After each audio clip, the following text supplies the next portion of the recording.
Blessing and love to everyone. Blessing and love before you join in. If you've just joined this page, we're going to be talking about relationships and content all around, or sometimes why men don't communicate, why we're feeling like sometimes we're not able to have great relationships.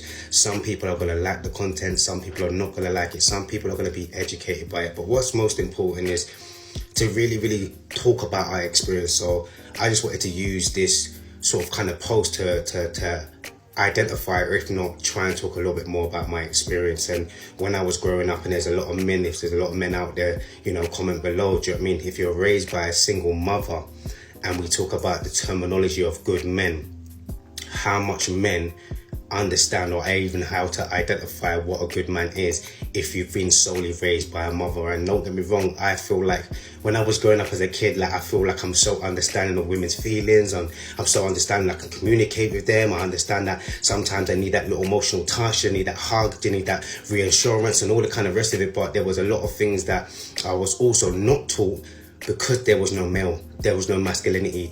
I had to struggle to understand and identify with what is a protector, what is a guy that builds the house, what is a guy that has the bread and butter and makes sure that, he's keeping a roof over a lot of women's heads. And some certain things, like when I was with my mum was a single parent. So my mum was showing me that, I run the things, I run the house, and I'm doing the bills. And it was very independent. And I was so empowering to see my mum like, I'm handling business, but at the same time, not seeing her submit to a point of saying to me, do you know what, Chris?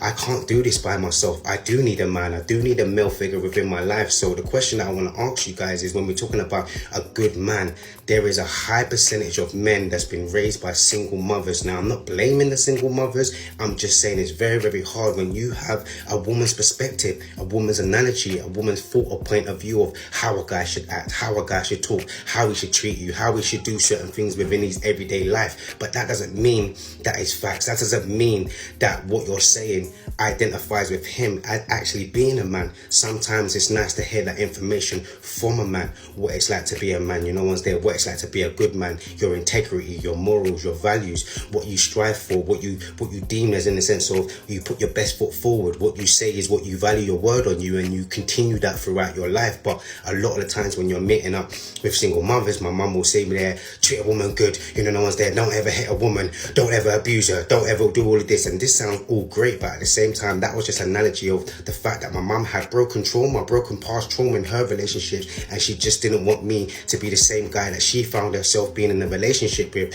Now, here's the trick. What about the man that hasn't been able to sit down and talk to me and be like, do you know what, Chris, this is what it's really like to be a man. It's not about not hitting, it's not about not being able to do that, it's about